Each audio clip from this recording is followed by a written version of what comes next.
Hey, what's up? Hello, everyone. Welcome into Fantasy Filmball, the show where we turn movies into sports and sports into something we don't talk about here. My name is Matt. My name is Dyl, and we're here a little bit late because, I'm kind of really busy right now, but I'm never too busy for some movie talk, for some awards talk. So today, we are combining the Golden Globe reactions, the SAG nomination reactions, all into one video, and I am super excited to dive into all of this here today. Oh, yeah. If you're here to get, live reactions, seeing us freak out about stuff, that's not going to happen. We are going to be trying to do more of an in-depth analysis of everything that happened at the Golden Globes, at the Screen Actors Guild Awards, and hopefully we can make some insights on what this might mean for the Oscar race going forward. So let's get right into it, with our first category being Best Film Drama, where Oppenheimer won. Surprise, surprise to no one. Oh my God. Wow. Honestly, I feel like we can kind of lump in drama as well as drama actor and director, because it's all three awards Oppenheimer took home, as well as score. And I mean, this just shows Oppenheimer is strong. It's winning at a bigger televised awards. We had to see Nolan give a speech. We had to see Murphy give a speech. We had to see Ludwig give a speech. And I think all the speeches were pretty good, pretty entertaining, especially coming from Cillian Murphy, who is not a speech giver. His was pretty enjoyable, and I really like Nolan's as well. And I just feel like this will help propel the steam for Oppenheimer throughout the rest of the awards season, where I think Nolan takes basically every directing award. And I think this kind of cements, hey, Cillian Murphy's for real. Bradley Cooper, maybe he's not as strong as some people have believed, but I feel like, at least I have, had Murphy for a long time, and I kind of feel okay, I feel good about it now. He gave a good speech. People will want to vote for him going forward. Let's talk about Best Actor more in detail in a little bit, because I definitely have some opposing thoughts to that. In terms of picture, this definitely cements that Oppenheimer is for real. I mean, in previous years, we have had some times where a film goes into the Golden Globes looking like it might be a season sweeper, and then it just doesn't happen. One of the biggest examples of that being The Irishman in 2019. At this point, we still thought that was going to clean up the entire awards season, and then we get to the Golden Globes, and bam, 1917 wins. And then we have to reconsider everything. Or similarly, 2020, going into the Golden Globes, there was talk about, is it Nomadland or is it Trial of the Chicago 7? And even if it's Nomadland later, I feel like Trial of Chicago 7 might win here. And it didn't. And that told us this is not for real. Oppenheimer winning here cements that it is for real. Now, that said, not always does it cement that something is real. Like last year, The Fabelmans won. That wasn't a thing all along. Meanwhile, Everything Ever All at Once, that lost the Golden Globe for Best Musical Comedy last year, and it ended up winning Best Picture. So something losing the Golden Globes does not entirely matter all the time, but this can be a first tell whether something is really big or whether something is kind of worth tossing to the side. Here with Cillian Murphy, I don't know. I've just felt like if Oppenheimer's going to win picture, if it's going to win director, I just feel like Murphy has to come with it. It's the highest grossing biopic of all time. It is a people's champ. It's from a director that's pretty respected in the industry, an actor that people really do like. And I mean, maybe it's not the most showy performance, but it's still kind of checking off all the boxes. And it just seems so right for a win. And I know the Globes aren't the end-all be-all. Austin Butler won over Brendan Fraser last year, but I think this is a place that really should have gone to Bradley Cooper if Cooper was super strong. And I just don't know where else will go Cooper besides maybe SAG, because BAFTA seems just up Murphy's alley, and CCA, I mean, take that for you will. I don't really think CCA is a real indicator for how people feel in the Academy. It's just how people think the Academy feels. Aligning with what you're saying, if Oppenheimer is such an awards juggernaut, then it is likely that Cillian Murphy just comes along with it. I don't like the fact that I have this, but I currently have Oppenheimer winning 9 Oscars. And that, yes. I mean, knowing me, I'm not happy to have that.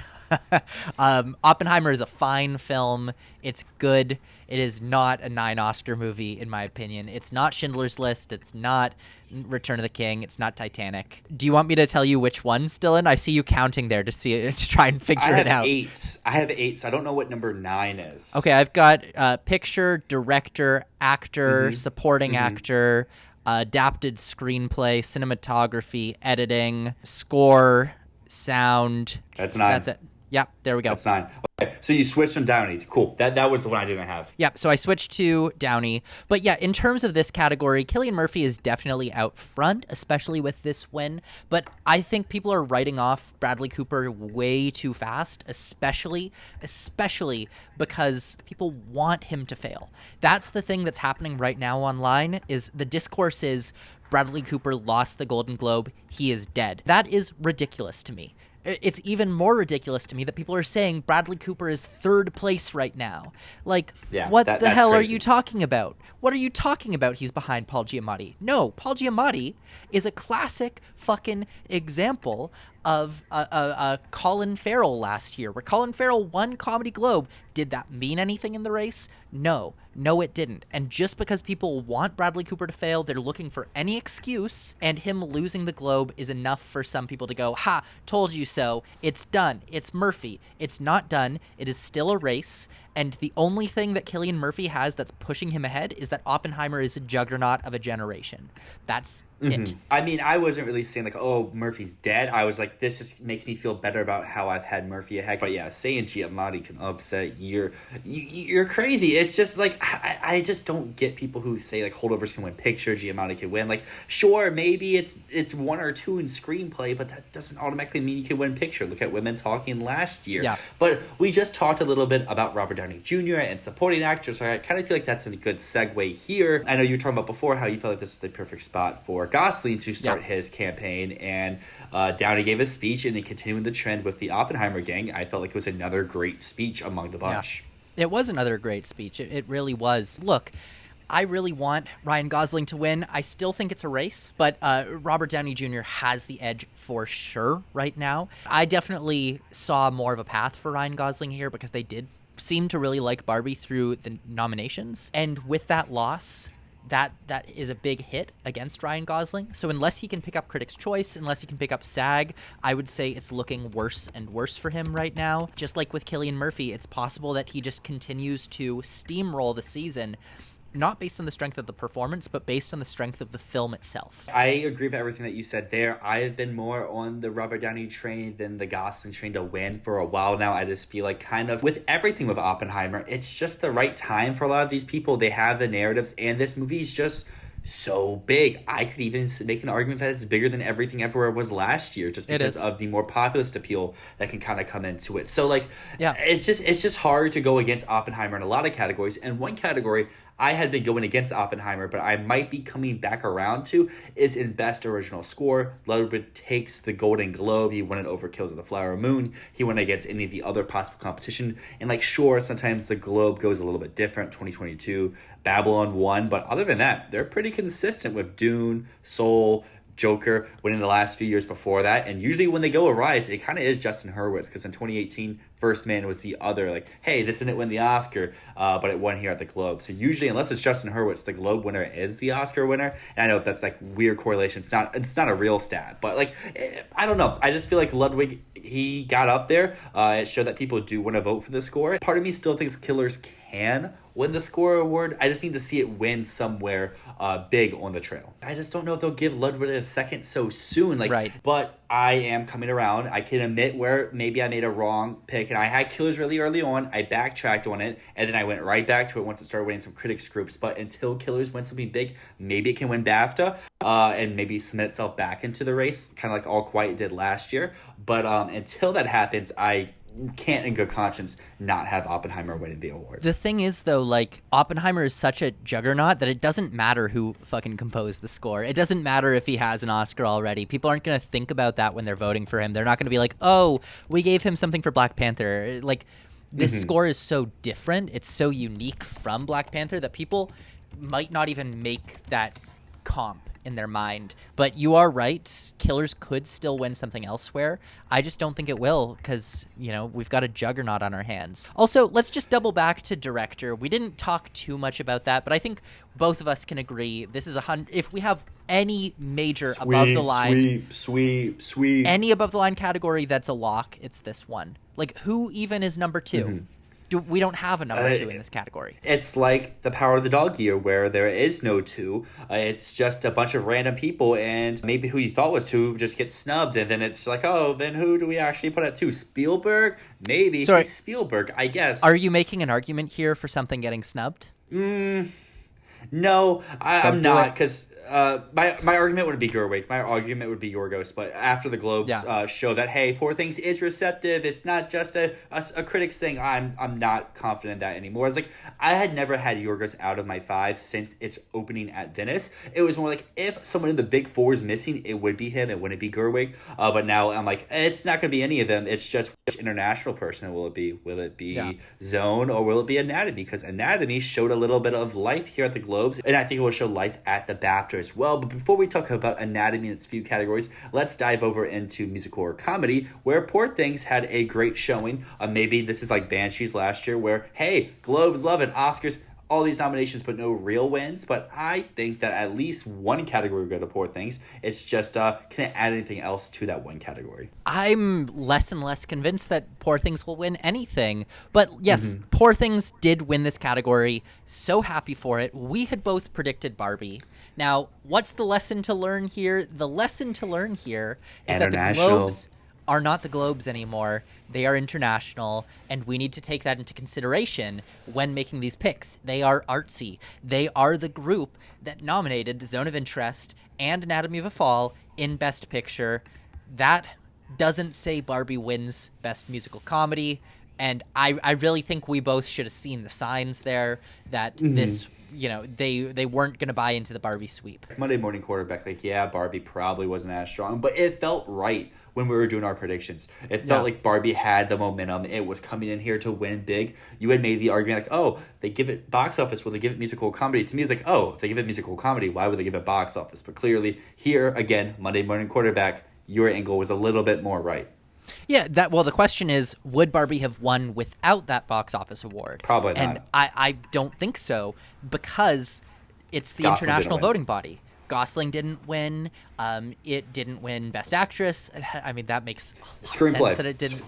It lost Screenplay, which went to Anatomy of a Fall, which is wild and absolutely shows the international voting body has a lot of strength here. And so going forward, that's definitely going to be something to consider. Now, that said, this also means we have to take into consideration that this is going to be a difference that we see between this group and many other groups. Something like American Fiction, like Barbie, they might perform better with a more populist group than they would at the Golden Globes with this current voting body. Definitely, because we see this with Poor Things, internationally new movie. It defeats the more American populist stuff. You go to Screenplay, which I think is the biggest sign. You talk about the Globes being new. Not just nominations. They'll give it the win. Anatomy winning Screenplay over not just Barbie, not just Oppenheimer, but Killers, Poor Things. Like, it doesn't make sense, but it does. Like, I think in our video, like, oh yeah, any of these movies can win, but Anatomy, just like, it's nice to be here. Then boom, Anatomy takes the award. Like, to me, that's a super cool win. I think it's a very deserving win. I kind of hope that that's what wins original screenplay now that Barbie's gone, but that's a whole different conversation. I know it won't, but I would like for it to. And I think it kind of begs the question, is Anatomy maybe stronger than Zone for director? That's something that we'll see at BAFTA here shortly, but it's a real question to be had now that people do really like this movie. I know Globes are small, but like, hey, people are showing we will go hard for this if we really do like it. Well, let's talk about that. So yes, Anatomy won here. I just want to know, did you scream? I screamed. So I was waiting for my Uber, and it was like the screenplay category. I was like, oh, Anatomy just won? What? Cool. Let's go. I was a little shocked at first, but then I was like, okay, yeah, I get it. I like the screenplay. Honestly, if I was voting here, it might have my award for these 6 screenplays. To the point of the international voting body, what I was just saying with Poor Things, where, we have to consider that this voting body is going to do certain things that a more American, less highbrow voting body is going to do. We completely have to consider, with that logic in mind, that Anatomy of a Fall winning Best Screenplay here is informed by that voting body's picks. A less highbrow group is not going to do something like that. So to me, this remains number 3 for screenplay, especially because guess what wasn't in this category?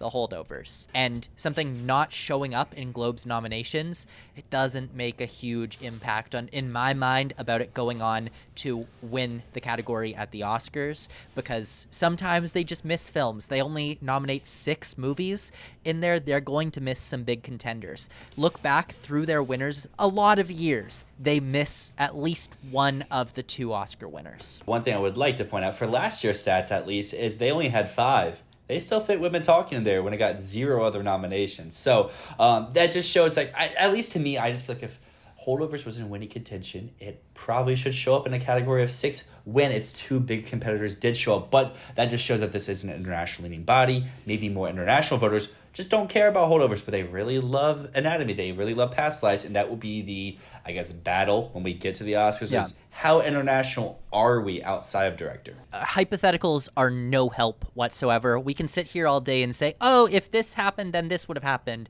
But I do truly believe that with the old Globes voting body, with the typical HFPA that we've had in the past, we would have seen both the holdovers and American Fiction get into director and screenplay. Both of those would have happened if the Globes were the way that they were 3 or 4 years ago. Well, we talk about the holdovers. I feel like it's best now to transfer over into supporting actress, a category where it won. It's submitted that Divine Joy Randolph is not just a critics thing. She is a TV awards thing. She got to give a speech. People got to see her. They got to hear her talk. I like how the presenters said her name wrong about 4 times in the span of 2 minutes. But, you know, she played it like a champ. She went off with it. And old Globes probably would have gone Emily Blunt or went with a crazy pick here, but New Globes showed like, hey, we have taste. Let's give it to someone. And I think this could be the start of a run. I still don't believe that she will win at SAG. BAFTA, why don't you think she's gonna win at SAG? I just don't. SAG doesn't usually go for people they don't know. Dylan, my boy, my lad, my dude. This is a sweep. All signs are pointing to she is going to win every single award. It just doesn't feel like a sweet performance, which I know is weird to say because there's been those in the past, like Marriage Story and some other ones. But like, I don't. It just doesn't feel like that. But obviously, I'll eat my words if it continues to win on the big path. I said that before the Globes. Like, hey, if she wins the Globes, I will hop on to believing that, hey, she is just going to win here. She's going to win there. But still, in the back of my head, it doesn't feel like a BAFTA win. It doesn't feel like a SAG win. What would win? That's not something I can really give you at this moment. But it just doesn't feel like a winner at those spots. So, what will convince you that she's a sweeper? She wins at one of those, and I'll and then I'll be like, okay, the sweep's happening. It's the same way I felt last year with Angela Bassett. It was like, it just doesn't feel like it's going to win at these other spots. And then it didn't. I mean, I'm not saying that Divine Joy Randolph is as weak as Angela Bassett ended up being. It's just like, I don't know. Angela Bassett had real competitors last year. For people saying, oh, Jamie Lee Curtis was just because people were dumb. No, she was real. You gave great points last year to why she was real before it started to happen. This year, though, I can't really point to anyone else who feels real, and that's why I'm kind of like, okay, maybe she just does sweep. But I mean, Blunt could win SAG, and Foster could win BAFTA. But no, who knows? Don't say Foster can win. That's no. Last year, the thing was that supporting actress was weak, so we didn't have a frontrunner. There was no one that was consistently getting awards because no one knew what to do in the category, which eventually led to Jamie Lee Curtis becoming the one that people rallied behind. But if you look at those critic awards, if you look at those early indicators of who are people rallying behind, there was no one. People couldn't make up their mind. That was the thing last year. This year, the category is weak, and so people are flocking to this one performance because they don't see anyone else. And so does this performance feel like a sweeper in a typical year? No, it doesn't. It is a sweeper because this year is weaker. Divine Joy Randolph, I think, gives one of the best performances of the year. So this is not me saying that she is not a strong performance. I think she's an incredibly strong performance. It's just not a role that is traditionally like, oh, that's going to clean up awards season. She doesn't feel like a sweeper, but she is. But we talk about sweepers very early on. A lot of people are saying, oh, Lily Gladstone, she's going to sweep. And then other people are like, oh, Emma Stone, she's going to sweep. And we haven't really seen them go head-to-head at places that really matter yet. And here they were in opposite categories. They both win, which I am happy for both to win their respective categories. And I'm very, very interested to see what happens, because I think that SAG will go Stone and BAFTA will go Gladstone. Honestly, like, this race is just feeling a lot like last year's race, for better or for worse, depending on who you are out there. I mean, I think all four of these performances were really good, but there is the respected actress in the community of Cate Blanchett or Emma Stone giving a career best performance. And then there is the newcomer or someone that we haven't seen in a long time that has a great narrative, like Michelle Yeoh, like Lily Gladstone, who is giving a performance that people do love a lot, but it's from someone that maybe doesn't have the biggest backing of their career of work. They were always competing in opposite categories last year, at drama and at comedy at the Globes.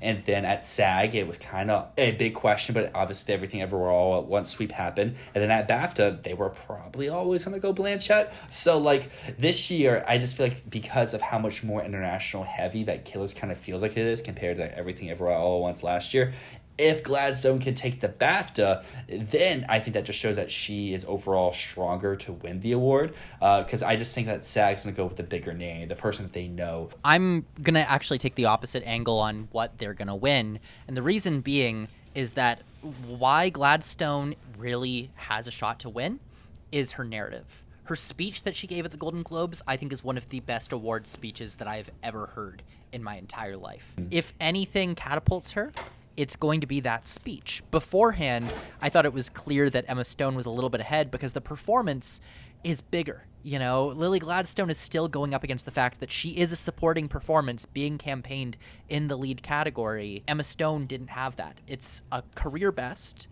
And, you know, Lily Gladstone's performance isn't flashy, but she has a great narrative. And who is susceptible to narrative? It's SAG. Look at last year. They went with all of the narrative picks.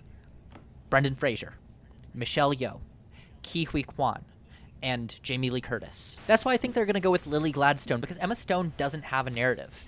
Who doesn't care about narratives? Well, that's BAFTA. Because look at their winners last year. BAFTA went with Cate Blanchett, no narrative. Austin Butler, no narrative.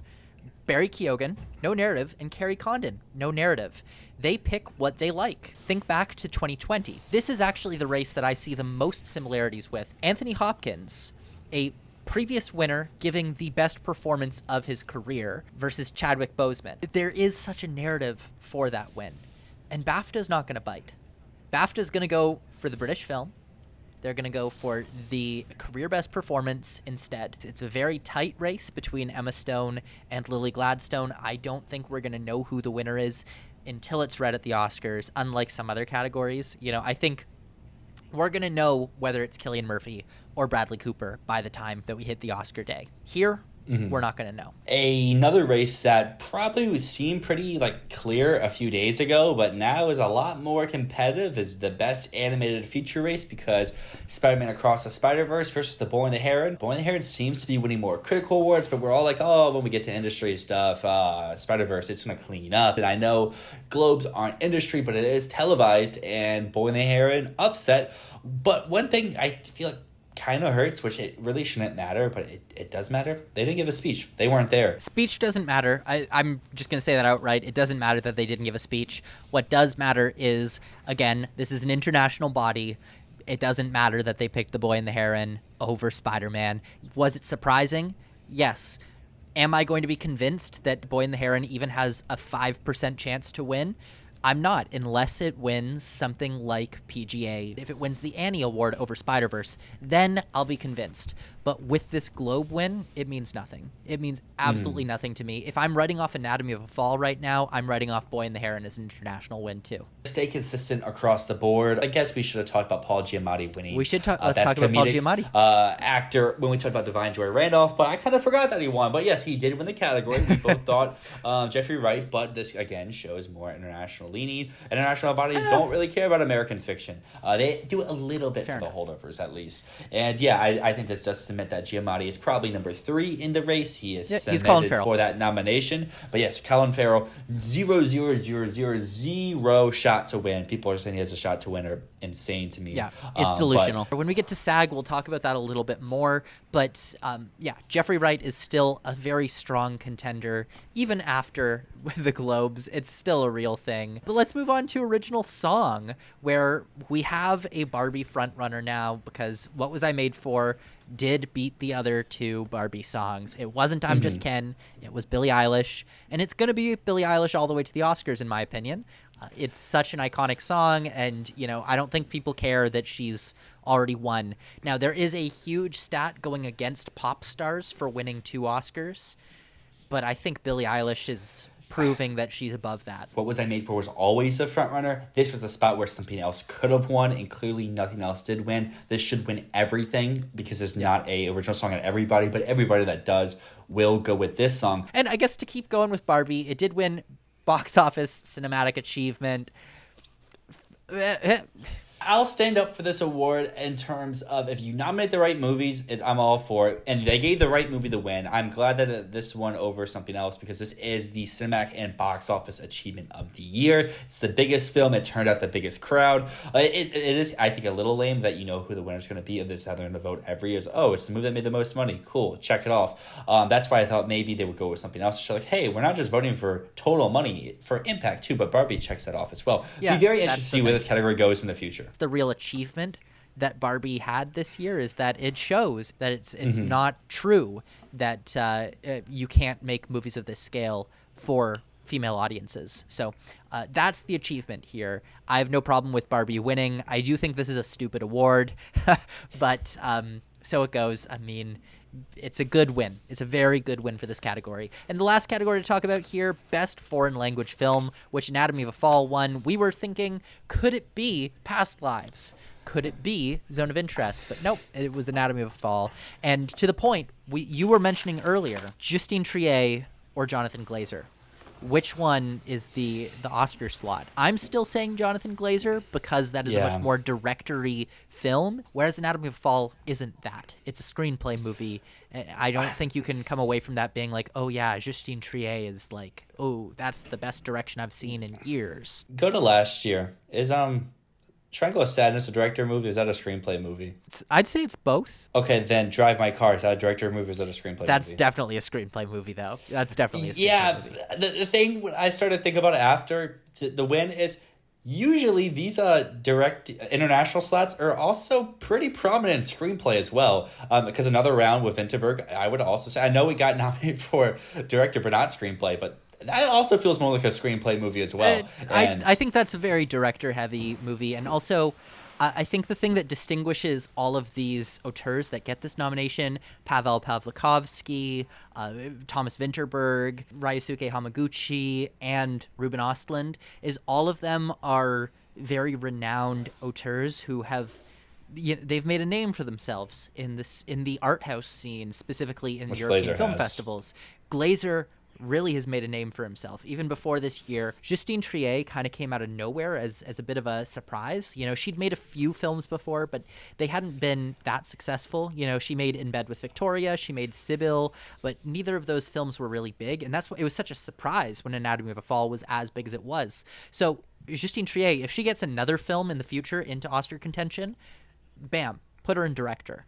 But for this one, I'm still leaning Jonathan Glazer. I think it's such a directing achievement. It would be wild. That said, I've moved Justine Triet up to my number 6 slot. If Jonathan Glazer misses, it's Justine Triet. The thing is there's nothing to tell us who's stronger the rest of the season, because with how BAFTA does their nominations, there's zero reason for Triet to miss. There's a small chance that Glazer could miss. I think it's just going to come down to whose movie is stronger across the board. It hurts Triet, I think, a little bit that her film's not international.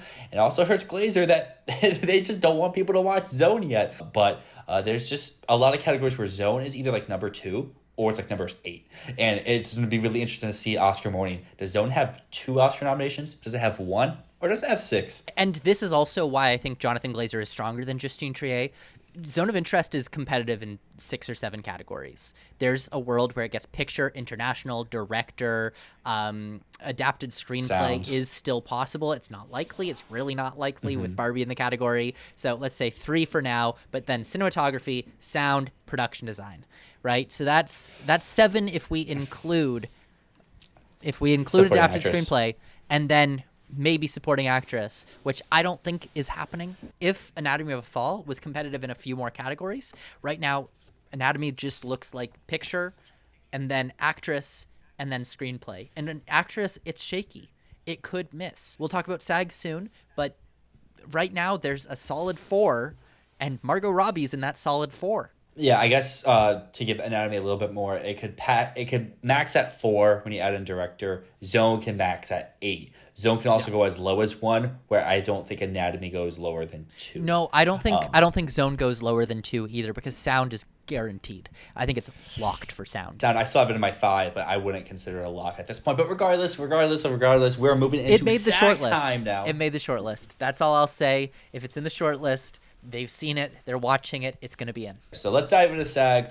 Best ensemble, I like to say, I think we both went 5 for 5 here. Fiction, Barbie, no, Color I Purple, had holdovers. Killers, Oppie. Oh. With how SAG does it, only 3 people would get a nomination for holdovers. There's no reason for them to nominate an ensemble. They don't do that. That's true, and that's why Poor Things missed, because there's only 4 people that got individual title cards there. All season long, Poor Things will not be here, and vindication because American Fiction's here. I'm just glad that I got in. Putting prediction stuff aside, personally, I think American Fiction has the best ensemble of the year. I think everyone plays their role, maybe Oppenheimer aside. But American Fiction is one of the best ensembles of the year, and I'm just really happy that it actually did show up. American Fiction being here is great for my theory, because if there is still a path for American Fiction to surge and win Best Picture, it would start here. I feel quite vindicated that American Fiction showed up here, because at the end I was kind of expecting it to just be like, oh, that movie's not strong anymore. It's not happening here. But it's here. It got every nomination it needed. What's not here, though, we didn't get Saltburn here, which some people were predicting. Good. We didn't get May December. We didn't get Poor Things.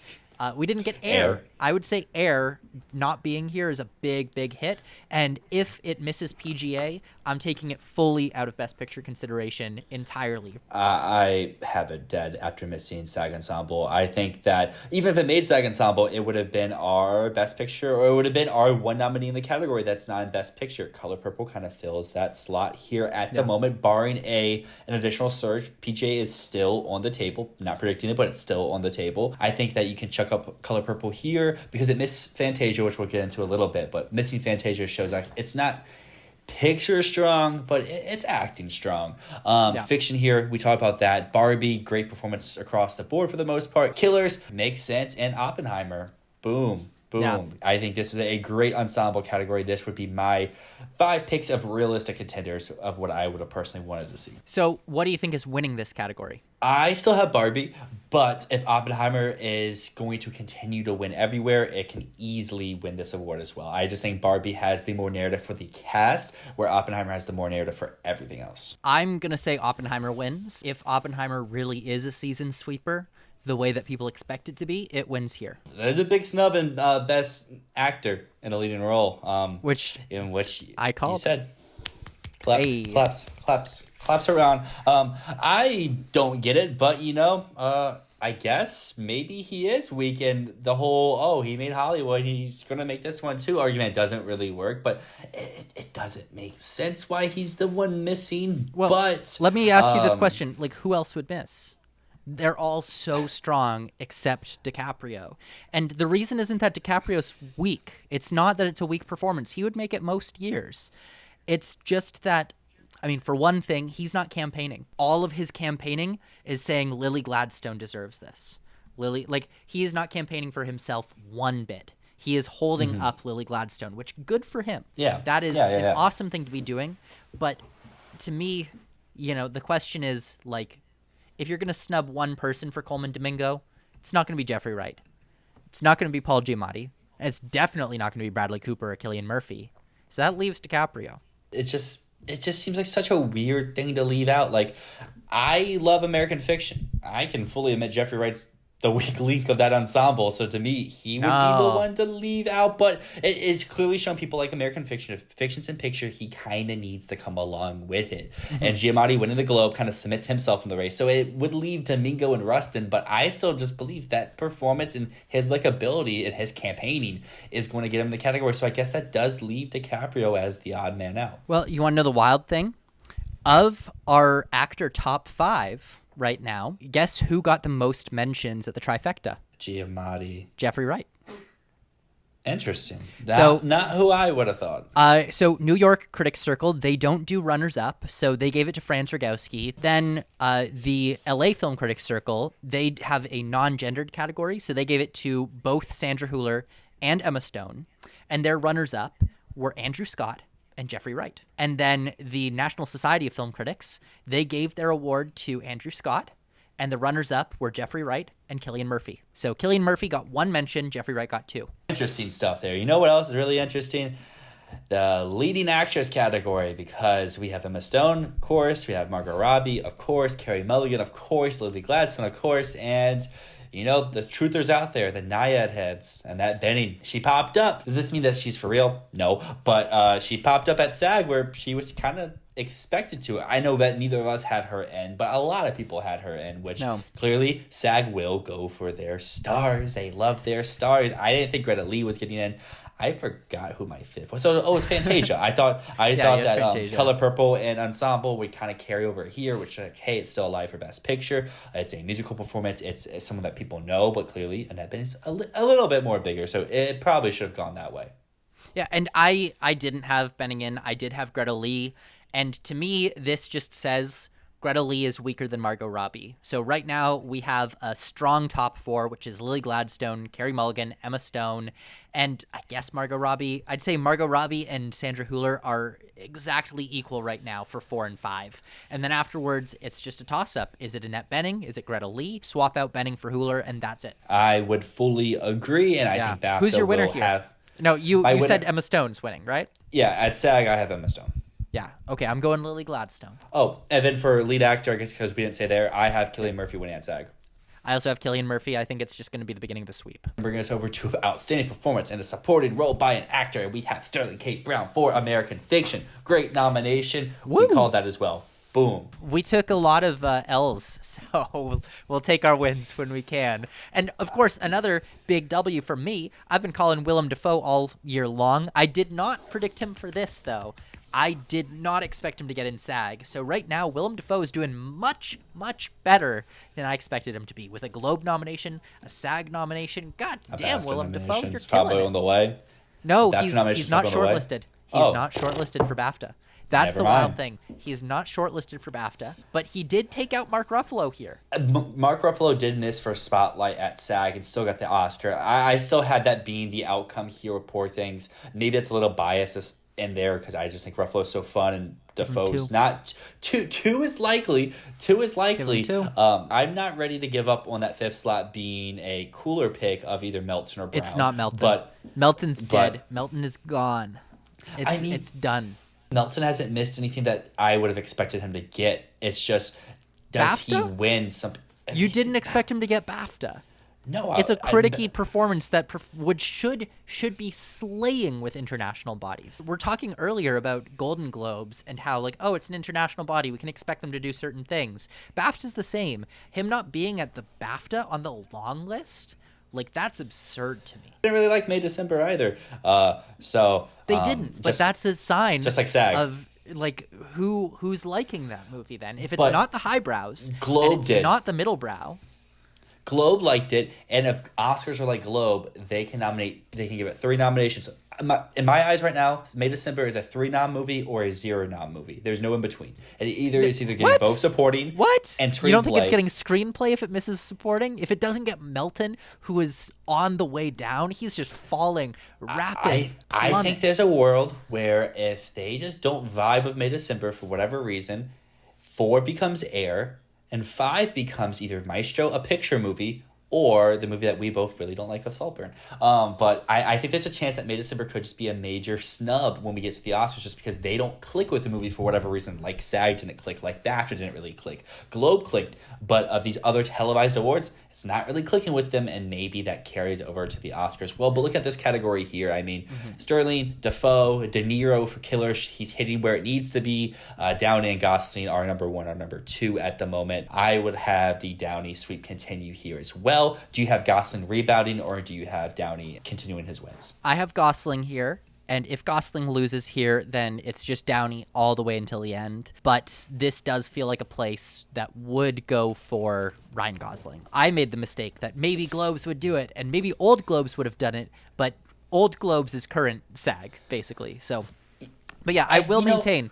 Sorry, just to go back to May, December, I've been saying for months it's a 2-nomination movie. It's more, and it's screenplay. That's what it's getting at BAFTA, and that's what I see it getting at the Oscars. I have been saying for a very long time Melton is a critic's thing, and it ends there. It's like Ethan Hawke, critic favorite, doesn't connect with the industry. I'm still holding out that he could be in, but I don't think he would be replaced with Defoe or the other Poor Things guy, whatever one you want to say is the outside looking in. I think it would be Sterling for American Fiction who would come in. It would just be because they like American Fiction that they would throw in an extra bone.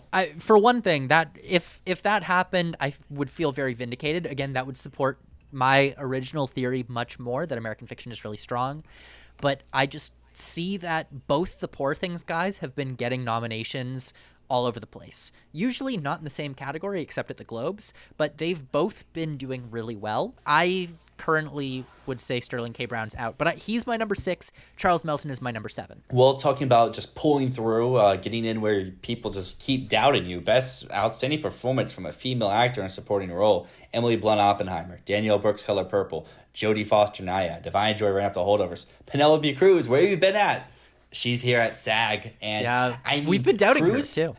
Cruz is, I mean, I had her in for so long, but I was like, if she couldn't get Globe, she missed the BAFTA shortlist. I guess people just don't care about Ferrari. But I knew actors love her. They all, if she's in something, I could still see maybe she surprises that Oscar, because this category is so whack. I don't have her in at the moment. I still have Moore. If, like I said before, if Moore is out, if Melton's out, I could see Screenplay missing. You slide into Cruz, you slide into K. Brown or one of the Poor Things guys, and you slide in Saltburner Maestro, and kind of fits in perfectly. But looking at this category, I have Blunt winning, which probably isn't smart. But it's not smart.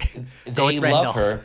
You know what? I have Oppenheimer winning 3 acting awards and losing ensemble. That doesn't sound right. So yeah, maybe I need something else. Maybe it's Randolph. I don't know. Or yeah, go with Randolph. You don't need to switch to ensemble if you go with Randolph. Or you could switch to ensemble and still go with Randolph, but you should go with Randolph. I should, but like I talked about the Globes, I just don't see her winning SAG. I just don't feel like that's a SAG. Like I just don't feel like they would go out for her. Like I'll go back to Randolph. For now, I have Blunt just because SAG loves her. Do you have anything else to add for this category? I really feel like it's pretty. These nominations make sense to me. Is what I say. I think there's an obvious 4, and it was just who's the 5th, which actors that they adore. Yeah. Was it Cruz? Was it Davis? Was it Moore? So I will say I'm a little bit hypocritical here because, you know, me saying, oh, Melton missing here is like, oh, he's dead. And I'm also saying, well, Moore is still in. But I think to me it's that I do see Moore getting BAFTA. I actually think that the supporting actress category has really cleared itself up in the past few weeks. And I've realized I'm going 4 for 5 with SAG and Oscars in every single category.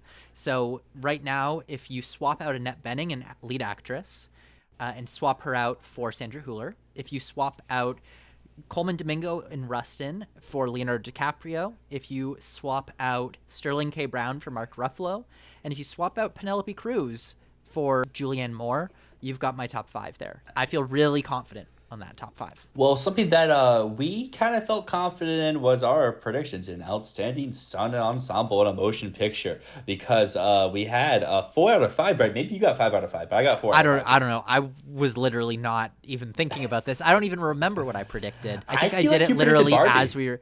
I don't think I did. You mentioned it, though. I remember you mentioning Barbie. I don't remember if you had it in or not, but I remember you mentioning Barbie in like a Trial of Chicago 7 type of way. I don't know if I would have. I think I would have said like Killers of the Flower Moon in a Trial of Chicago 7 way. That's the one I missed. Yeah, I don't know what I put on there. The 5 we have in this category are Barbie, Guardians of the Galaxy Volume 3, Dial of Destiny, John Wick Chapter 4, and Mission Impossible Dead Reckoning Part 1. John Wick Chapter 4 makes the most sense. But what if they just say Barbie? No. We love Barbie, but I have John Wick winning. Small part of me thinks maybe they just shower Barbie because, like, I don't know, like last year they went with Top Gun. And Top Gun was just airplane stuff. Everything Everywhere was in the category. I'm trying to think to a year where there's a movie that they could just go like, oh my gosh, we love this movie, but the stunts aren't very prevalent. But I can't. I don't think there is one. it's just John Wick. We shouldn't overthink it. It's not Barbie, it's John Wick. I would agree with that. I'm shocked Killers missed this, honestly. Irishman got in, and Killers has more action than Irishman. Yeah, I'm not really shocked. I think I wasn't predicting Barbie because I was like, well, it's mostly dance, so But the Ken why scene, would they?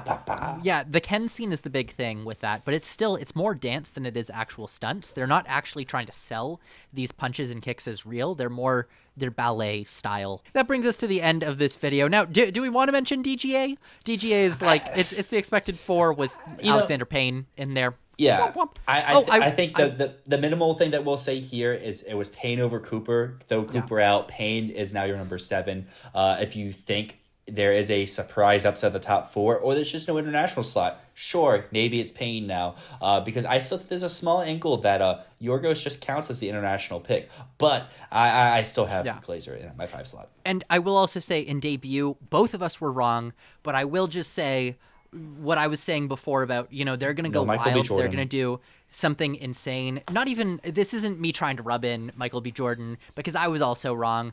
I'm just more saying, to my point, they're going to do something wild. They went with Chili 76 and they went with Shada. Neither film I didn't even have them on my horizon for We both went 3 out of 5.